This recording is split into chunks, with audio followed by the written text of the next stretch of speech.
ಅದು ಅಪ್ಲೈ ಮಾಡೋದು ಯಾರಿಗೆ? Not to the person but to the business ಅಲ್ವಾ?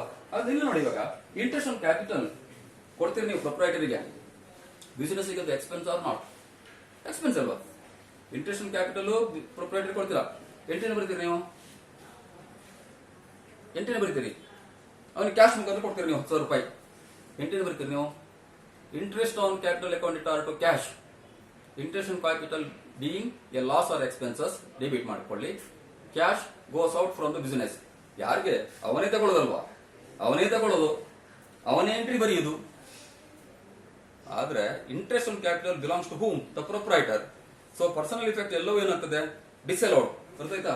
ಅಂದ್ರೆ ಇಂಟ್ರೆಸ್ಟ್ ಆನ್ ಕ್ಯಾಪಿಟಲ್ ಏನ್ ಮಾಡ್ಬೇಕು ನೀವು? ಬಿಸಿನೆಸ್ ಎಕ್ಸ್ಪೆನ್ಸ್ ಅಲ್ಲ ಅದು. Interest on loan borrowed for the purpose of business.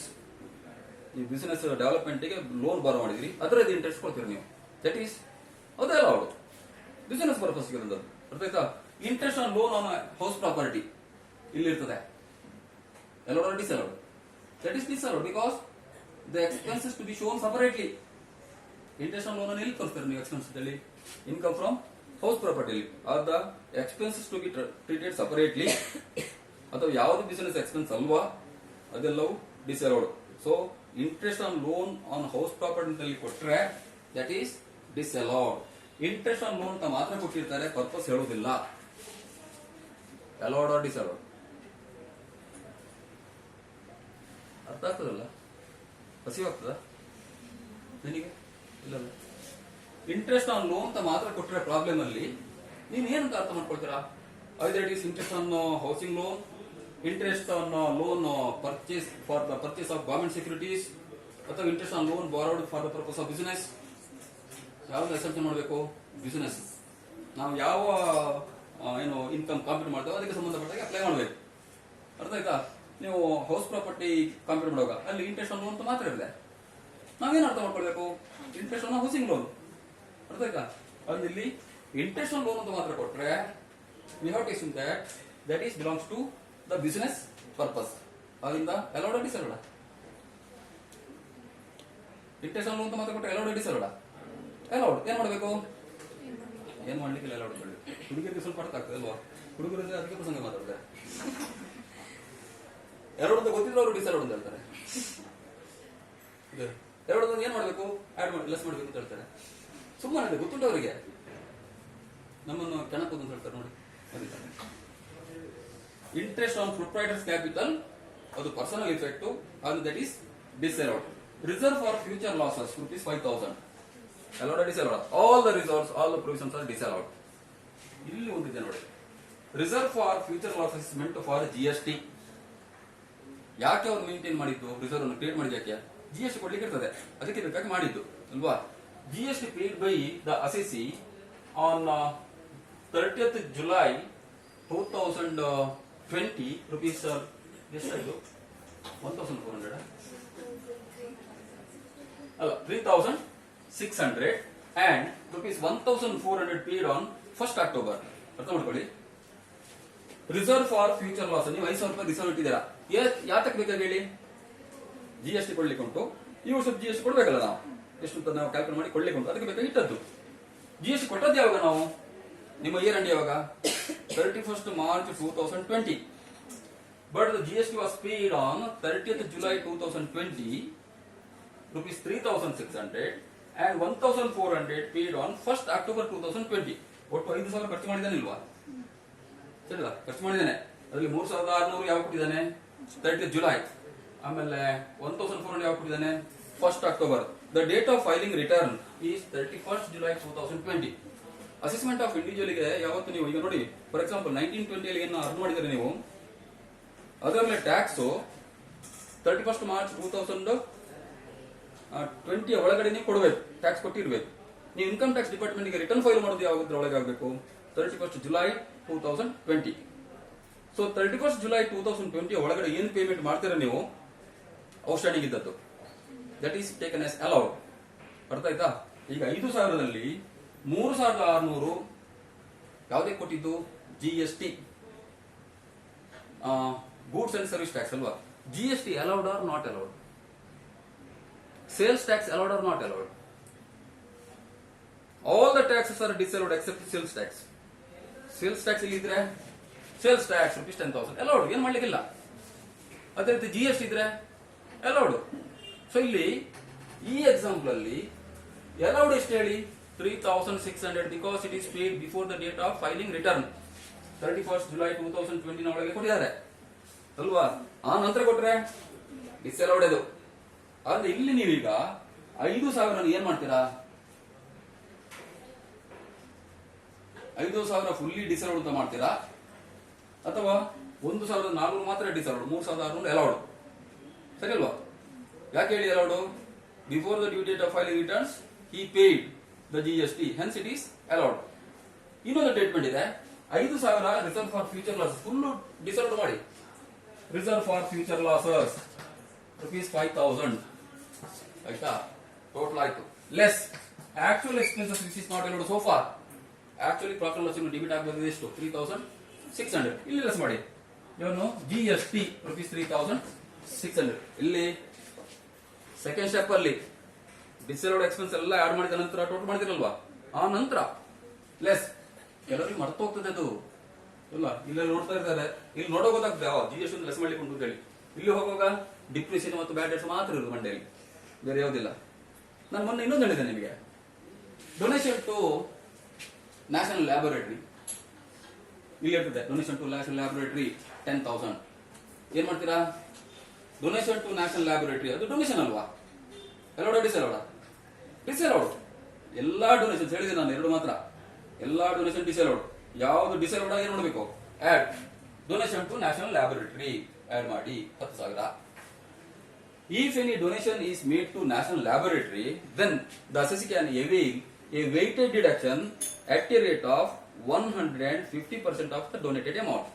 10,000 ಕೊಟ್ಟದ್ದು ಆಡ್ ಮಾಡಿ, ಲೆಸ್ ಮಾಡ್ಲಿಕ್ಕೆ ಎಷ್ಟು ಸಿಗ್ತದೆ 15,000, 150%. ಏನ್ ಮಾಡಬೇಕು, less weighted deduction at 150% of the donation to national laboratory. ಎಷ್ಟು ಲೆಸ್ ಮಾಡ್ಬೇಕು ನೀವು, 15,000. ಗೊತ್ತಾಯ್ತಾ? 10,000 ಡೊನೇಷನ್ ಕೊಡ್ತೀರಾ ನೀವು, ಲೆಸ್ ಮಾಡಿದಷ್ಟು 15,000. ಯಾಕೆ ಹೇಳಿ, ನ್ಯಾಷನಲ್ ಲ್ಯಾಬೊರೇಟರಿಗೆ ಡೊನೇಟ್ ಮಾಡಿದ್ರೆ 150% of the donated amount can be claimed as weighted deduction. ಅರ್ಥ ಆಯ್ತಾ? ನೆಕ್ಸ್ಟ್ ಅದಾಯ್ತು. Income tax paid rupees 4,000. ಇದು ಗೊತ್ತಾಯ್ತಲ್ಲ ನಿಮಗೆ, ರಿಸರ್ವ್ ಫಾರ್ ಫ್ಯೂಚರ್ ಲಾಸಸ್. ಇಲ್ಲಿ ಏನು ಇಲ್ಲದಿದ್ರೆ ರಿಸರ್ವ್ ಫಾರ್ ಫ್ಯೂಚರ್ ಲಾಸಸ್ ಬಗ್ಗೆ ಇಲ್ಲಿ ಏನು ಇಲ್ಲ. ಹಾಗೆ ನಿಮ್ಮ ಟ್ರೀಟ್ಮೆಂಟ್ ಏನು, 5,000 full disallowed because it is reserve. ಇಲ್ಲಿ ಕೊಟ್ಟ ಕಾರಣ ನೀವು ನೋಡ್ಬೇಕಿದ್ದನ್ನು. ಅದ್ರಲ್ಲಿ 3,600 ಅಲೌಡ್. ಯಾಕೆ, due date of filing dates ಮೊದಲು ನಾವು ಕೊಟ್ಟಿದ್ದೇವೆ, ಆ ನಂತರ ಏನ್ ಕೊಟ್ಟರು ದಟ್ ಈಸ್ ಡಿಸಲೌಡ್. ಸೊ 5,000ರಲ್ಲಿ 3,600 ಅಲೌಡ್, 1,400 ಡಿಸಲೌಡ್. ಸೊ 3,600 ಲೆಸ್ ಮಾಡ್ತೀರಿ, 1,400 ಎಂತ ಮಾಡ್ಬೇಕು, 3,600 ಲೆಸ್ ಮಾಡ್ಬೇಕು ಅಲ್ವಾ. 1,400 ಏನ್ ಮಾಡ್ಬೇಕು, ಮಾತಾಡುದಿಲ್ಲ ನೋಡಿ. ಆಡ್ ಮಾಡೋದು 5,000 ನೀವು reserve for future losses, less ಮಾಡೋದು ಮಾತ್ರ 3,600. ಅರ್ಥ ಆಯ್ತಾ? ಅಥವಾ ಡೈರೆಕ್ಟ್ ಆಗಿ ನೀವು ಆಡ್ ಮಾಡಿದಷ್ಟು 1,400 ಮಾತ್ರ. 5,000 1,400 ಮಾತ್ರ ಡಿಸಲೌಡ್ ಅಲ್ವಾ, ಅದನ್ನ ಮಾತ್ರ ಆಡ್ ಮಾಡಿ ಡಿಸಲೌಡ್ ಅಂತ ಹೇಳಿ. ಅಥವಾ ಅರ್ಥೇನು, ಎರಡನ್ನು ಮಾಡಬೇಡಿ. 1,400 ಡಿಸಲೌಡ್ ಹಾಕೋದು, 3,600 ಲೆಸ್ ಮಾಡುದು. ಅದು ಮಾಡಿದ್ರೆ ತಪ್ಪು ಅಲ್ವಾ. ಕೆಲವು ಸಲ ನಾನು ಎರಡೆರಡು ಟ್ರೀಟ್ಮೆಂಟ್ ಇದ್ರೆ ಹೇಳುದಿಲ್ಲ, ಅದು ಎರಡೆರಡು ಟ್ರೀಟ್ಮೆಂಟ್ ಇರ್ತದೆ ಹೇಳುದಿಲ್ಲ. ಯಾಕಂದ್ರೆ ನೀವು ಎರಡನ್ನು ಮಾಡ್ತೀರಾ. ಅರ್ಥಾಯ್ತಾ? ಎರಡು ಮಾಡ್ಲಿಕ್ಕಿಲ್ಲ, ಯಾವ್ದೊಂದು ಕನ್ಸೆಪ್ಟ್ ಮಾಡ್ಕೊಳ್ಬೇಕು. Next income tax paid allowed disallowed. Income tax paid disallowed all the taxes, ಅದು ಪರ್ಸನಲ್ ಇಫೆಕ್ಟ್. ಏನ್ ಮಾಡ್ಬೇಕು, add. Next life insurance premium paid. Life insurance premium paid that's also personal. Business ಇಂದ ಲೈಫ್ ಇನ್ಸೂರೆನ್ಸ್ ಪ್ರೀಮಿಯಂ ಇಲ್ಲ, business ಅಲ್ಲ, ಅವನು personal ಅಲ್ಲ. So ಅದೇನ್ ಮಾಡ್ಬೇಕು ನೀವು, ಅದನ್ನು ಆಡ್ ಮಾಡಿ. Life insurance premium disallowed. Next treatment ಏನು, ATC ಅಲ್ಲಿ ಡಿಡಕ್ಷನ್ ಕ್ಲೈಮ್ ಮಾಡಬಹುದು. ಸೊ ಯಾವ ಸೆಕ್ಷನ್ ಅಲ್ಲಿ ಸಿಗ್ತದೆ ನಿಮಗೆ ಕ್ಲೈಮ್ ಮಾಡ್ಲಿಕ್ಕೆ, ಒಂದು ATC ಇದು, ಇನ್ನೊಂದು ATG ಡೊನೇಷನ್. ಗೊತ್ತಾಯ್ತಾ, ATG ಇದೆ. So advance income tax paid rupees 3,600. ಅದು ಅಡ್ವಾನ್ಸ್ ಆಗಲಿ ಏನ್ ಬೇಕಾದ್ರೆ ಆಗಲಿ, ಕಳೆದ ವರ್ಷಕ್ಕೆ ಸಂಬಂಧಪಟ್ಟ ಕೊಟ್ಟಿರಲಿ, ಅದೆಲ್ಲವೂ ಏನು disallowed. Next net profit allowed disallowed. ಕೆಲವರು ಏನೋ ಒಂದು ಗುಂಗಲ್ಲಿರ್ತಾರೆ, ಎಲ್ಲ ಓಡಾಡಿಸಲು ಹೇಳಿಬಿಡ್ತಾರೆ. ನೆಟ್ ಪ್ರಾಫಿಟ್ ತಗೊಂಡಿದ್ದೀವಲ್ವ ನಾವು. ಸೊ ಎಲ್ಲ ಆಡ್ ಮಾಡಿ ನೆಕ್ಸ್ಟ್ ಏನ್ ಮಾಡಬೇಕು? Less actual expenses which is not allowed so far. ಯಾವುದೆಲ್ಲ ಈ ಪ್ರಾಬ್ಲಮ್ ಸಂಬಂಧಪಟ್ಟ actual expenses which is not allowed so far ಯಾವ್ದಿದೆ? Actual expenses which is not allowed so far ಯಾವ್ದಿದೆ? Reserve for future losses. ಏನ್ ಮಾಡ್ಬೋದು ನೀವು? ಇಲ್ಲಿ 1400 ತಗೊಂಡ್ರೆ ಈಗ ನೀವು ತಗೊಳ್ಳಿಗಿಲ್ಲ, ಅರ್ಥ ಆಯ್ತಾ? ಇಲ್ಲಿ 5000 ತಗೊಂಡ್ರೆ ಇಲ್ಲಿ ಲೆಸ್ ಮಾಡಬೇಕು ಆಕ್ಚುಯಲ್ ಎಕ್ಸ್ಪೆನ್ಸಸ್, ಅರ್ಥ ಆಯ್ತಾ? 5000 ತಗೊಂಡ್ರೆ 3600 ಲೆಸ್ ಮಾಡಿ, ಇಲ್ಲದಿದ್ರೆ ಡೈರೆಕ್ಟ್ ಆಗಿ 1400 ಆಡ್ ಮಾಡಿ ಡಿಸೆಲ್ ಹೊಡೆದೇಳಿ, ಅರ್ಥ ಆಯ್ತಾ? ಬೇರೆ ಯಾವ್ದಿಲ್ವಾ ಅಂತ ಹೇಳಿಲ್ವಾ? ಇನ್ನು 2 ಇದೆ ನೋಡಿ. ಡಿಪ್ರಿಸಿಯೇಷನ್ ಇಲ್ಲಿ ನೀವು ಚಾರ್ಜ್ ಮಾಡಿದ್ದು 3900 ಅಲ್ವಾ? Excess depreciation 1700. ಹೌದು, ಇದಕ್ಕೆ ಸಂಬಂಧಪಟ್ಟದಾಯ್ತು. ಇನ್ನು ಇದಕ್ಕೆ ನೀವು ಡಿಪ್ರಿಸಿಯೇಷನ್ ಚಾರ್ಜ್ ಮಾಡಬೇಕು ನೋಡಿ. ಒಂದು 4740 ಸ್ಮಾಲ್ ಮೆಷಿನ್ ಪರ್ಚೇಸ್ ಮಾಡಿದ ಹೋದಲ್ವಾ? ಸರಿ ಅಲ್ಲ? ನಾವು ಇಲ್ಲಿ ಏನು ಡಿಪ್ರಿಸಿಯೇಷನ್ ನೋಡ್ತೇವೆ? ಹೌದು, ಅದರ್ ದ್ಯಾನ್ ದಿಸ್. ಯಾವುದು ನಿಮ್ಗೆ ಅಡ್ಜಸ್ಟ್ಮೆಂಟ್ ಅಲ್ಲಿ ಬರುವಂತದಲ್ಲ. ಈಗ profit and loss account prepare ಮಾಡ್ತಿರಲ್ವಾ? ಪ್ರಿಪೇರ್ ಮಾಡುವಾಗ ಇದು ಗೊತ್ತಿರ್ತದೆ ನಿಮಗೆ? ನೋ, ಅಡ್ಜಸ್ಟ್ಮೆಂಟ್ ಅಂದ್ರೆ ಅದಲ್ವಾ? After the preparation of profit and loss account, profit and loss account ಮಾಡಿ ಆಗಿದೆ. ಪ್ರಾಫಿಟ್ ಅಂಡ್ ಲಾಸ್ ಅಕೌಂಟ್ ಮಾಡಿ ಆದ್ರೆ ಇದರ ಮೇಲೆ ಡಿಪ್ರಿಸಿಯೇಷನ್ ನೀವು ಚಾರ್ಜ್ ಮಾಡಿರ್ತೀರಾ? ನೋ, ಆಕ್ಚುಲ್ ನಿಮ್ಗೆ ಯಾವ್ದಿದೆ ಅದನ್ನ ಹಾಕಿದಿರಾ. ಇದು ಆ ನಂತರ ಗೊತ್ತಾಗ್ತದೆ ನಿಮಗೆ ಯಾವುದು ಮೆಷಿನ್ ಅಥವಾ ವುಡನ್ ಶೋಕೇಸ್, ಅದಕ್ಕೆ ನೀವು ಡಿಪ್ರಿಸಿಯೇಷನ್ ಪ್ರೊವೈಡ್ ಮಾಡಬೇಕು. So actual depreciation, actual expenses which is not ಎರಡು ಸೋ ಫಾರ್. ನೀವು ಸ್ಮಾಲ್ ಮಿಷನ್ ಮೇಲೆ ಡಿಪ್ರಿಸಿಯೇಷನ್ ಪ್ರೊವೈಡ್ ಮಾಡಿದೀರಾ? ಇಲ್ಲ. ವುಡನ್ ಶೋಕೇಸ್ ಮೇಲೆ ಡಿಪ್ರಿಸಿಯೇಷನ್ ಪ್ರೊವೈಡ್ ಮಾಡಿದೀರಾ? ಇಲ್ಲ. ಇಲ್ಲಿ ಲೆಸ್ ಮಾಡಿ. ಡಿಪ್ರಿಸಿಯೇಷನ್ ಪ್ರೊವೈಡ್ ಮಾಡ್ತಿದ್ರೆ ಇದು ಪ್ರಾಫಿಟ್ ಕಡಿಮೆ ಆಗ್ತದಿಲ್ವಾ? ಕಡಿಮೆ ಆಗ್ತದೆ. ಅದರಿಂದ less depreciation on small machine. ಎಷ್ಟ ರೇಟ್ ಆಫ್ ಡಿಪ್ರಿಸಿಯೇಷನ್? ಎಷ್ಟು? ಸ್ಮಾಲ್ ಮೆಷಿನ್ ಮೇಲೆ ಡಿಪ್ರಿಸಿಯೇಷನ್ ಎಷ್ಟು? 40%, 30%? ಮಾತಾಡೋದಿಲ್ಲ ನೀವು. ಸ್ಮಾಲ್ ಮೆಷಿನ್ ಮೇಲೆ ಡಿಪ್ರಿಸಿಯೇಷನ್ ಎಷ್ಟು? 40%, 30%? ಅದು ಸಣ್ಣದು, ಸ್ಮಾಲ್ ಅಲ್ವಾ? 8%, 10%? ಇರಲಿ. ವುಡನ್ ಶೋಕೇಸ್ ಅದ್ರ ಮೇಲೆ ರೇಟ್ ಆಫ್ ಡಿಪ್ರಿಸಿಯೇಷನ್ ಎಷ್ಟು? ವುಡನ್ ಶೋಕೇಸ್ ನಿಮಗೆ ಅರ್ಧ ಕೊಡಿಸಿದ್ರು ಅದು ನೆನಪಿಗೆ ಬರೋದಿಲ್ಲ ಅಲ್ವಾ? ನಾನು ರೇಟ್ ಆಫ್ ಡಿಪ್ರಿಸಿಯೇಷನ್ ಬಿಲ್ಡಿಂಗ್ ಮೇಲೆ ನಾರ್ಮಲ್ 5%, ಫರ್ನಿಚರ್ ಮೇಲೆ ಯಾವುದೇ ತರದ ಫರ್ನಿಚರ್ ಇಲ್ಲಿ 10%, ಪ್ಲಾಂಟ್ ಅಂಡ್ ಮಿಷನರಿ ಸ್ಮಾಲ್ ಇದ್ರೆ 15%, ಹೆವಿ ಮಿಷನರಿ ಇದ್ರೆ 30% ಅಲ್ವಾ? ಇಷ್ಟು ಇಂಪಾರ್ಟೆಂಟ್ ಗೊತ್ತಿರಬೇಕು ನಿಮಗೆ. Building, furniture, machinery. Heavy machinery ಕೊಟ್ರೆ 30%. ನಿಮಗೆ ಅದೇ ನೆನಪಿನಲ್ಲಿ ಉಳಿದಿಲ್ಲ ಅಂತ ಹೇಳಿ ಈಗ ಕ್ವಶನ್ ಪೇಪರ್ ಸೆಟ್ ಮಾಡುವವನು ಬ್ರಾಕೆಟ್ ನಲ್ಲಿ ಕೊಟ್ಟಿರ್ತಾನೆ. ಪ್ಲಾಂಟ್ ಅಂಡ್ ಮಿಷನರಿ ಬ್ರಾಕೆಟ್ 30% ಅಥವಾ 15% ಅವನಿಗೆ ಕೊಟ್ಟಿರ್ತಾನೆ. Furniture bracket 10%. ನಿಮಗೆ ನೆನಪಿನ ಶಕ್ತಿ ಕಡಿಮೆ ಅಲ್ವಾ? ಅದಕ್ಕೆ ಬೇಕಾಗಿ ಮಾತ್ರ. ಅರ್ಥ ಆಯ್ತಾ? ಪ್ರಾಬ್ಲಮ್ ಅಲ್ಲಿ ಏನು ಕೊಡಿದ್ರೆ ನಿಮ್ಗೆ ಗೊತ್ತಿರ್ಬೇಕದು. ಆಮೇಲೆ ಇಂಟ್ಯಾಂಜಿಬಲ್ ಅಸೆಟ್ಸ್ ಅದು 25%. Intangible assets. ಇಂಟ್ಯಾಂಜಿಬಲ್ ಅಸೆಟ್ಸ್ ಅಂದ್ರೆ ಯಾವುದು? ವಿಚ್ ಇಸ್ ನಾಟ್ ಟ್ಯಾಂಜಿಬಲ್ ಅಲ್ವಾ? ಸಿಂಪಲ್ ಅಂತ ಹೇಳಿದ್ರೆ ಯಾವುದು ಟ್ಯಾಂಜಿಬಲ್ ಅಲ್ವಾ ಅದು ಇಂಟ್ಯಾಂಜಿಬಲ್, ಸರಿ ಅಲ್ವಾ? ಟ್ಯಾಂಜಿಬಲ್ ಅಂದ್ರೆ ಯಾವುದು? ಯಾವುದು ಇಂಟ್ಯಾಂಜಿಬಲ್ ಅಲ್ವಾ ಅದು ಟ್ಯಾಂಜಿಬಲ್. ಇರಲಿ, ಎಕ್ಸಾಂಪಲ್ ಹೇಳಿ. ಇಂಟ್ಯಾಂಜಿಬಲ್ ಅಸೆಟ್ಸ್ಗೆ ಟ್ರೇಡ್ ಮಾರ್ಕ್ಸು ಅಲ್ವಾ, ಪೇಟೆಂಟ್ಸ್, ಕಾಪಿ ರೈಟ್ಸ್, ಇದೆಲ್ಲವೂ ಫ್ರಾಂಚೈಸು ಎಲ್ಲವೂ tax rate, sorry depreciated rate 25%. ಆಮೇಲೆ ವೆಸಲ್ಸ್. ವೆಸಲ್ಸ್ ಅಂದ್ರೆ ಎಂತದ್ದು? ಪಾತ್ರೆ. Ocean going vessels, ship, boat ಅಂತದೆಲ್ಲಾನು ಡಿಪ್ರಿಸಿಯೇಬಲ್ ಅಟ್ 20%. ಆಮೇಲೆ ಬುಕ್ಸ್ 40%, ಕಂಪ್ಯೂಟರ್ 40%. ಯಾವುದೇ ಡಿಪ್ರಿಸಿಯೇಷನ್ 40% ಜಾಸ್ತಿ ಇಲ್ಲ. ಅರ್ಥ ಆಯ್ತಾ?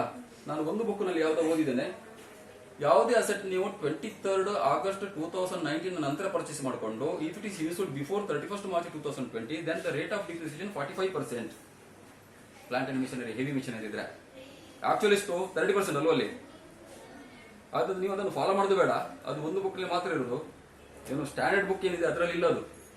ಅದರಲ್ಲೂ ಮ್ಯಾಕ್ಸಿಮಮ್ ರೇಟ್ ಆಫ್ ಡಿಪ್ರಿಸಿಯೇಷನ್ 40%. ಅರ್ಥ ಆಯ್ತಾ?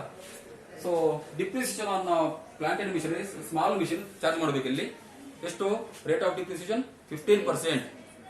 Plant and machinery 15%, motor car 15%, scooter 15%, bike 15%, ಸೋನಲ್ಲು ಸ್ಕೂಟರ್ 15% ಡಿಪ್ರಿಸಿಯೇಷನ್ ಗೊತ್ತಿದ್ದ. ಅದು ಆಕ್ಟಿವ್ ಆಗಲಿ ಯಾವ್ದಾಗ್ಲಿ, ಎರಡು ಚಕ್ರದಲ್ಲ, ಸೈಕಲ್ ಇಲ್ಲ 15%. ಆಮೇಲೆ ಮ್ಯೂಸಿಕಲ್ ಇನ್ಸ್ಟ್ರೂಮೆಂಟು, ಆಮೇಲೆ ಸರ್ಜಿಕಲ್ ಇಕ್ವಿಪ್ಮೆಂಟ್ಸು ಎಲ್ಲಾನು 15% ರೇಟ್ ಆಫ್, ಅದೆಲ್ಲವೂ belongs to plant and machinery. ಅದೇ ನೀವು ಡಿಪ್ರಿಸಿಯೇಷನ್ ಪ್ರಾಬ್ಲಮ್ ಮಾಡೋದು ತಪ್ಪಾಗ್ಬಿಡೋದು ಅಲ್ಲೇ. ಉಳಿದದ್ದು ಬಿಲ್ಡಿಂಗ್ ಇದ್ದು ಮಿಷನರಿ ಇದು ಸಾರಿ ಫರ್ನಿಚರ್ ಇದೆಲ್ಲ ಕರೆಕ್ಟ್ ಕ್ಯಾಲ್ಕುಲೇಟ್ ಮಾಡ್ತಾರೆ ಡಿಪ್ರಿಸಿಯೇಷನ್. ಪ್ಲಾಂಟ್ ಅಂಡ್ ಮಿಷನರಿಗೆ ಬಂದಾಗ ತಪ್ಪಾಗೋದು. ಯಾಕೆ ಗೊತ್ತಾಯ್ತಾ, ಅಲ್ಲಿ ನಾರ್ಮಲ್ ಡಿಪ್ರಿಸಿಯೇಷನ್ ಇದೆ, ಎಡಿಷನಲ್ ಡಿಪ್ರಿಸಿಯೇಷನ್ ಇದೆ. ನಾರ್ಮಲ್ ಡಿಪ್ರಿಸಿಯೇಷನ್, ಎಡಿಷನಲ್ ಡಿಪ್ರಿಸಿಯೇಷನ್ ಇದೆ. ಈಗ ಈ ವರ್ಷ ನೀವು ಹೊಸದಾಗಿ ಅಸೆಟ್ ಪರ್ಚೇಸ್ ಮಾಡಿದ್ರೆ, ಮಿಷನರಿ ಪರ್ಚೇಸ್ ಮಾಡಿದ್ರೆ, ಅದಕ್ಕೆ ನೀವು ನಾರ್ಮಲ್ ಡಿಪ್ರಿಸಿಯೇಷನ್ ಚಾರ್ಜ್ ಮಾಡಬೇಕು, ಎಡಿಷನಲ್ ಡಿಪ್ರಿಸಿಯೇಷನ್ ಚಾರ್ಜ್ ಮಾಡಬೇಕು. ಅರ್ಥ ಮಾಡ್ಕೊಳ್ಳಿ ನೀವು. ಅದು ಕೆಲವು ಸರ್ಗೆ ನನಗೆ ನೆನಪು ಬಂದಾಗ ಹೇಳೋದಿದ್ರೆ ಇಡೀ ವರ್ಷ ಹೇಳಲಿಕ್ಕಿಲ್ಲ. ಅದನ್ನು ಡಿಪ್ರಿಸಿಯೇಷನ್ ಬಂದ ಕಾರಣ ಹೇಳಿದ್ದೆ ನಾನು. ಏನು ಹೇಳಿದ್ರೆ ಮೆಷಿನರಿ ಮೇಲೆ ಮಾತ್ರ either it is belongs to 15% depreciation or 30% depreciation. ಅದಕ್ಕೆ ನೀವು ಎಡಿಷನಲ್ ಡಿಪ್ರಿಸಿಯೇಷನ್ ಚಾರ್ಜ್ ಮಾಡಲಿಕ್ಕೆ ಇದೆ. ಎಷ್ಟು ರೇಟ್ ಆಫ್ ಡಿಪ್ರಿಸಿಯೇಷನ್ ಹೇಳಿದ್ರೆ 20%. If such plant and machinery was used in the business for more than 180 days, 180 or more than 100, ಯಾವತ್ತು ನಿಮ್ಮ business ನಲ್ಲಿ asset 180 ದಿವಸ ಯೂಸ್ ಆದ್ರೆ ಸಾಕು, ಫುಲ್ ರೇಟ್ ಆಫ್ ಡಿಪ್ರಿಸಿಯೇಷನ್. ಮೊನ್ನೆ ಹೇಳಿದೆ ನೀವೆಲ್ವಾ, ಅಕೌಂಟಿಂಗ್ ಆಗಿ ಎಲ್ಲ ಜನವರಿ ನೀವು ಪರ್ಚೇಸ್ ಮಾಡಿದ್ರೆ ಮಾರ್ಚ್ 31 ತನಕ 3 ತಿಂಗಳು ಮಾತ್ರ calculation depreciation 1 lakh into 10% for how many months, 3 months ಮಾತ್ರ. ಅದಲ್ಲ, ಯಾವುದೇ ಅಸೆಟ್ 180 ದಿವಸ ಯೂಸ್ ಆದ್ರೆ ಬಿಸಿನೆಸ್ ನಲ್ಲಿ, ಬಿಸಿನೆಸ್ ಪರ್ಪಸ್ಗೆ it is taxable, sorry depreciable at full rate. ಗೊತ್ತಿದೆ, ಫುಲ್ ರೇಟ್ ಆಫ್ ಡಿಪ್ರಿಸಿಯೇಷನ್. ಆದ್ರೆ additional rate of depreciation plant and machinery ಮಾತ್ರ ಎಷ್ಟು, 20%. ಯಾವಾಗ 20%? 180 ದಿವಸ ಅಥವಾ ಅದಕ್ಕಿಂತ ಜಾಸ್ತಿ ಯೂಸ್ ಆದ್ರೆ ಮಾತ್ರ. ಅದಕ್ಕೆ ಕಡಿಮೆ ಆದ್ರೆ 50% ಆಫ್ ದ ಎಡಿಷನಲ್ ಡಿಪ್ರಿಸಿಯೇಷನ್. 10% ಮಾತ್ರ. ಈಗ ನಾರ್ಮಲ್ ಡಿಪ್ರಿಸಿಯೇಷನ್ ಆಗಿ, ಈಗ ನಾನು ಈ ವರ್ಷ ಒಂದು ಕಂಪ್ಯೂಟರ್ ಪರ್ಚೇಸ್ ಮಾಡ್ತಾನೆ on 1st December and put into use on 1st January. Previous year 1920 ಅಲ್ಲಿ purchased a computer on 1st December 2019 and put into use on 1st January 2020. Depreciation ಎಷ್ಟು ಚಾರ್ಜ್ ಮಾಡ್ತಾರೆ ನೀವು? Date of purchase and date of use, if both are given, then you have to consider the date of put into use, that is on 1st January. So 1st January to 31st March 180 ದಿವಸ ಆಗ್ತದಾ? ಇಲ್ಲಲ್ಲ, 180 cross ಆಗ್ತದೆ ಯಾವಾಗ? Next 31st ಮಾರ್ಚ್ಗೆ ಅಲ್ವಾ? ಇದೇ PSL ಅಲ್ಲಿ 1st January 2020 ಇಂದ 31st March 2020 ವರೆಗೆ ಅದು 180 ದಿವಸ ಯೂಸ್ ಆಗುದಿಲ್ಲ. ಸೊ ಡಿಪ್ರಿಸಿಯೇಷನ್ ರೇಟ್ ಎಷ್ಟು? 50% of the normal rate of depreciation. Computer ಮೇಲೆ ಎಷ್ಟು? 40% ಅಲ್ವಾ? ಅದು 50% ಅಂದ್ರೆ 20% ಚಾರ್ಜ್ ಮಾಡಿದ್ರೆ ಅರ್ಥ ಆಯ್ತಾ? ಸೊ ಪ್ಲಾಂಟ್ ಅಂಡ್ ಮಿಷನರಿ ಮೇಲೆ ಮಾತ್ರ ಎಡಿಷನಲ್ ಡಿಪ್ರಿಸಿಯೇಷನ್ ಇರೋದು. ಕೆಲವರು ಏನ್ ಮಾಡ್ತಾರೆ, ನನಗೆ ಗೊತ್ತುಂಟು ಎಡಿಷನಲ್ ಡಿಪ್ರಿಸಿಯೇಷನ್, ಅದು ಫರ್ನಿಚರ್ ಮೇಲೆ ಹಾಕೋದು. ಈ ವರ್ಷ ಪರ್ಚೇಸ್ ಮಾಡಿದ್ರೆ ಅದರ ಮೇಲೆ 20%, ಬಿಲ್ಡಿಂಗ್ ಪರ್ಚೇಸ್ ಮಾಡಿದ್ರೆ ಅದರ ಮೇಲೆ 20%. ಯಾವುದ್ರ ಮೇಲೆ ಆಗಬೇಕು? Plant and machinery which is used in the manufacturing process. Machinery ಆಗಬೇಕು ಹೊರತು motor car plant and machinery ಹೋದಲ್ವಾ? Motor car is also belongs to plant and machinery which is depreciated at 15%. Motor car ನಾನು ಈ ಸಲ purchase ಮಾಡಿದ್ದೇನೆ, ಅದಕ್ಕೆ additional depreciation ಉಂಟಾ? It belongs to plant and machinery 15% ಇಲ್ಲ. ಯಾಕೆ? ಮೋಟರ್ ಕಾರ್ ನೀವು ಮ್ಯಾನುಫ್ಯಾಕ್ಚರಿಂಗ್ ಪ್ರೋಸೆಸ್ ಅಲ್ಲಿ ಯೂಸ್ ಮಾಡ್ತೀರಾ? ಇಲ್ಲಲ್ಲ. ಅಂದ ನೀವು ಅಡಿಷನಲ್ ಡಿಪ್ರಿಸಿಯೇಷನ್ ಚಾರ್ಜ್ ಮಾಡಬೇಕಾದ್ರೆ such machines are used in the manufacturing process. ಅರ್ಥ ಆಯ್ತಾ? ಅಡಿಷನಲ್ ಡಿಪ್ರಿಸಿಯೇಷನ್ ನಿಮಗೆ ಅಂತದ ಕೇಸ್ ಬರುದಿಲ್ಲ, ಒಂದ್ ವೇಳೆ ಬಂದ್ರೆ ಅಂತ ಹೇಳಿದ ಅಷ್ಟೇ. ಮತ್ತೆ ನಿಮ್ಗೆ ಗೊತ್ತಿರಬೇಕು, ನೀವು ಕಳೆದ ವರ್ಷ ನೀವು ಓದ್ಲಿಲ್ಲ ಅದನ್ನಲ್ವಾ? ಅಲ್ವಾ? ಕಳೆದ ಸಮ್ಮಲ್ಲಿ ಓದ್ಲಿಲ್ಲ ನಾನು ಮಾಡ್ಲಿಲ್ಲ ಅದ್ಯಾ? ಅಂದ ಡಿಪ್ರಿಸಿಯೇಷನ್ ಕ್ಲಿಯರ್ ಆಗಲ್ಲ, ಡಿಪ್ರಿಸಿಯೇಷನ್ ಲೆಸ್ ಮಾಡಬೇಕು. ನೆಕ್ಸ್ಟ್ ನೋಡಿ, ಅದಾಯ್ತು depreciation on wooden showcase and depreciation on small machine. Next ಆನಂತರ ಏನಿದೆ? 2 ಸ್ಟೆಪ್ ಆಯ್ತು ಅಲ್ವಾ? Add deserved expenses less actual expenses which is not allowed so far. Next again less or add less non business incomes ಅಥವಾ incomes to be treated separately. Rent from house property, ಅದು ನೀವು ನಾನ್ business income ಅಂತ ಹೇಳಬಹುದು ಅಲ್ವಾ? Business income ಅಲ್ಲ. ಅಥವಾ income to be treated separate, ಎಲ್ಲಿ? Under that income from house property. ಅರ್ಥ ಆಯ್ತಾ? ಅಲ್ಲಿ ನೋಡಿ, sale of import entitlements ₹30,000 that is belongs to business. ಅವನು ಬಿಸಿನೆಸ್ ಇದೆ. ಅದೊಂದು ಬರ್ತದ ಬಿಸಿನೆಸ್ ಇನ್ಕಮ್ ಇದು. Profit on sale of residential house that is a long term 24,000. Long term capital gain ಅಲ್ವಾ, 24,000 ಕೊಟ್ಟಿದ್ದಾರೆ. Profit on sale of residential house that is long term capital gain rupees 24,000. Less ಮಾಡ್ತೀರಾ, add ಮಾಡ್ತೀರಾ ಅಥವಾ ಏನು ಮಾಡೋದಿಲ್ಲ, ಅದು less ಮಾಡ್ಬೇಕು. ಯಾಕೆ? ನಾನ್ ಬಿಸಿನೆಸ್ ಇನ್ಕಮ್ ಹೇಳಿದಲ್ವಾ, ನಿಮ್ಮ ಫಾರ್ಮೆಟ್ ಅಲ್ಲಿ ಇರೋದು ಹೇಗೆ, ಲೆಸ್ ನಾನ್ ಬಿಸಿನೆಸ್ ಇನ್ಕಮ್. ಯಾವ್ದು ಬಿಸಿನೆಸ್ ಇನ್ಕಮ್ ಅಲ್ವಾ ಅದನ್ನು ಲೆಸ್ ಮಾಡಿ, ಯಾವ್ದು ಬಿಸಿನೆಸ್ ಎಕ್ಸ್ಪೆನ್ಸ್ ಅಲ್ವಾ ಅದನ್ನು ಆಡ್ ಮಾಡಿ. ಎರಡೇ ಶಬ್ದ ಗೊತ್ತಿರ್ಬೇಕು ನಿಮಗೆ ಬಿಸಿನೆಸ್ ಇನ್ಕಮ್ ಮಾಡುವಾಗ. ಬಿಸಿನೆಸ್ ಎಕ್ಸ್ಪೆನ್ಸ್ ಯಾವ್ದಲ್ವ ಅದನ್ನ ಆಡ್ ಮಾಡಿ, ಯಾವ್ದು ಬಿಸಿನೆಸ್ ಇನ್ಕಮ್ ಅಲ್ವಾ ಲೆಸ್ ಮಾಡಿ. ಒಮ್ಮೆ ಆಡ್ ಮಾಡೋದು ಒಮ್ಮೆ ಲೆಸ್ ಮಾಡೋದಲ್ಲ. ನೀವು ನೋಡ್ತಾ ಹೋಗ್ತೀರಾ, ಇದು ಬಿಸಿನೆಸ್ ಎಕ್ಸ್ಪೆನ್ಸ್, ಏನ್ ಮಾಡ್ಲಿಕ್ಕಿಲ್ಲ, ಇದು ಬಿಸಿನೆಸ್ ಎಕ್ಸ್ಪೆನ್ಸ್ ಅಲ್ಲ, ಆಡ್ ಮಾಡಿದ್ರು, ಇಲ್ಲಿ ಬಂದರು, ಇದು ಬಿಸಿನೆಸ್ ಇನ್ಕಮ್ ಅಲ್ಲ, ಅಲ್ಲಿ ಲೆಸ್ ಮಾಡುದು, ಇನ್ನೊಂದು ಆಡ್ ಮಾಡುದು, ಅದಲ್ಲ. ಆಡ್ ಮಾಡೋದು ಒಂದೇ ಕಡೆ ಇಟ್ಕೊಳ್ಳಿ, ಲೆಸ್ ಮಾಡೋದು ನಂತರ non business incomes. So profit on sale of residential house that is long term capital gain rupees 24,000 which is not a business income and that should be deductive ಅಲ್ವಾ. Non business incomes ಅಥವಾ incomes to be treated separately. ಎಲ್ಲಿ ತೋರಿಸಿದ್ರೆ ನೀವು while computing the total income it should be shown under that capital gains. Next, bad debts recovered disallowed earlier rupees 6,000. Bad debts recovered is purely a business income. ಅರ್ಥ ಮಾಡ್ಕೊಳ್ಳಿ. ಬ್ಯಾಡ್ debts recovered ಅಂತ ಕೊಟ್ಟರೆ ನಿಮ್ಮ company ಅಲ್ಲಿ ಬರಬಹುದು. ಬ್ಯಾಡ್ debts recovered ಅಂತ ಕೊಟ್ಟರೆ ಅದು ಬಿಸಿನೆಸ್ ಇನ್ಕಮ್. ಏನ್ ಮಾಡ್ಲಿಕ್ಕಂಟು, ಏನ್ ಮಾಡ್ಲಿಕ್ಕಿಲ್ಲ. ಒಂದು ವೇಳೆ ಡಿಸಲೋಡ್ ಅರ್ಲಿಯರ್ ಅಂತ ಕೊಟ್ಟರೆ ಲೆಸ್ ಮಾಡಬೇಕು. ಅರ್ಲಿಯರ್ ಡಿಸಲೋಡ್ ಅಂದ್ರೇನು, ಅಲೌಡ್ ಅಂದ್ರೆ ಏನು ಹೇಳಿ. ಅರ್ಲಿಯರ್ ನೀವು ಪ್ರಾಫಿಟ್ ಅಂಡ್ ಲಾಸ್ ಅಕೌಂಟ್ಗೆ ಹಾಕಿದೀರಾ ಬ್ಯಾಡ್ ಡೆಟ್ಸ್ ಅನ್ನು, ಆಗ ನೀವು ಆ ವರ್ಷ ಪ್ರಾಫಿಟ್ಗೆ ಕಡಿಮೆ ಪ್ರಾಫಿಟ್ ತೋರಿಸಿದಿರಿ, ಅದಕ್ಕೆ ಟ್ಯಾಕ್ಸ್ ಕೊಟ್ಟಿದ್ದೀರಿ, ದಟ್ ಇಸ್ ಅಲೌಡ್. ಡಿಸಲೌಡ್ ಅಂತ ಹೇಳಿದ್ರೆ ಬ್ಯಾಡ್ ಡೆಟ್ಸ್ ಇತ್ತು 6,000 ಕಳೆದ ವರ್ಷ 2 ವರ್ಷದ ಹಿಂದೆ, ಆ ವರ್ಷ ನೀವು ಪ್ರಾಫಿಟ್ ಅಂಡ್ ಲಾಸ್ ಅಕೌಂಟ್ಗೆ ಹಾಕಲೇ ಇಲ್ಲ, ಅದನ್ನು ಹಾಕಿದ್ರೆ ಕಡಿಮೆ ಪ್ರಾಫಿಟ್, ಹಾಕದೇ ಕಾರಣಕ್ಕೆ ಜಾಸ್ತಿ ಪ್ರಾಫಿಟ್ ಟ್ಯಾಕ್ಸ್ ಕೊಟ್ಟಿದ್ದೀರಿ. ಸೊ 6,000 ಮೇಲೆ ಆಗಲೇ ಟ್ಯಾಕ್ಸ್ ಹೋಗಿದೆ ಅಲ್ವಾ, ಹೇಳಿದೆ. ಹೇಗೇನ್ ಈ ಸಲ ನೀವು ಅದನ್ನು ರಿಕವರಿ ಮಾಡ್ಕೊಂಡಾಗ 6,000 ಇನ್ಕಮ್ ತೋರಿಸಿರ ನೀವು ಈಗಿನ ನೋ. ಆದ್ರಿಂದ ಅರ್ಥ ಮಾಡ್ಕೊಳ್ಳಿ, ನಿಮ್ಗೆ ಅರ್ಥ ಆಗದೆ ನೆನಪಿಟ್ಕೊಳ್ಳಿ. Bad debts recovered disallowed earlier ಅಂತ ಹೇಳಿ ಲೆಸ್ ಮಾಡಿ. ಇಲ್ಲಿ ಒಂದು ವೇಳೆ ಅಲೌಡ್ ಅರ್ಲಿ ಅಂತ ಕೊಟ್ಟಿರ್ತಾರೆ, ಬ್ಯಾಡ್ ಡೆಟ್ಸ್ ರಿಕವರ್ಡ್ ಅಲೌಡ್ ಅರ್ಲಿ 6,000. ಏನ್ ಮಾಡಬೇಕು, ಏನು ಮಾಡ್ಲಿಕ್ಕಿಲ್ಲ. ಅರ್ಥ ಆಯ್ತಾ? ಡಿಸಲೋಡ್ ಅರ್ಲಿಯರ್ ಇದ್ರೆ ಮಾತ್ರ ಲೆಸ್ ಮಾಡುದು. ಕೆಲವು ಸಲ ಪ್ರಾಬ್ಲಮ್ ಹಾಕಿ ಕೊಟ್ಟಿರ್ತಾರೆ ಇಲ್ಲಿ ಅಲೌಡ್ ಅರ್ಲಿಯರ್ ಅಂತ ಹೇಳಿ, ನಾವು ಗಮನ ಹರಿಸುದಿಲ್ಲ ಅದಕ್ಕೆ. ಅದೇ ಅಲೌಡ್ ಆಗಲಿ ಡಿಸಲೋಡ್, ಬ್ಯಾಡ್ ಡೆಟ್ಸ್ ರಿಕವರ್ಡ್ ಲೆಸ್ ಮಾಡುದೇ. ಆತರ ಅಲ್ಲ, ಬ್ಯಾಡ್ debts recovered disallowed earlier less ಮಾಡಿ, ಅಲೌಡ್ ಅರ್ಲಿ ಅಂದ್ರೆ ಏನು ಮಾಡೋದು ಬೇಡ. ನೀವು ಅದನ್ನ ಅರ್ಥ ಮಾಡ್ಕೊಳ್ಳಿ. ಅಲೌಡ್ ಅರ್ಲಿಯರ್ ಅಂದ್ರೆ ಏನು, ಡಿಸಲೋಡ್ ಅರ್ಲಿಯರ್ ಹೇಳಿ. ಅಲೌಡ್ ಅರ್ಲಿಯರ್ ಅಂತ ಹೇಳಿದ್ರೆ ಪ್ರಾಬ್ಲಮ್ ಕಡಿಮೆ, ಈ ಸಲ ಇನ್ಕಮ್ ಅಂದ್ರೆ ಇನ್ಕಮ್ ಟ್ರೀಟ್ಮೆಂಟ್ ಮಾಡೋದು ಅಷ್ಟೇ, that is business income. Next interest on government securities, non business income less ಮಾಡಿ, and to be shown under that income from other sources. Next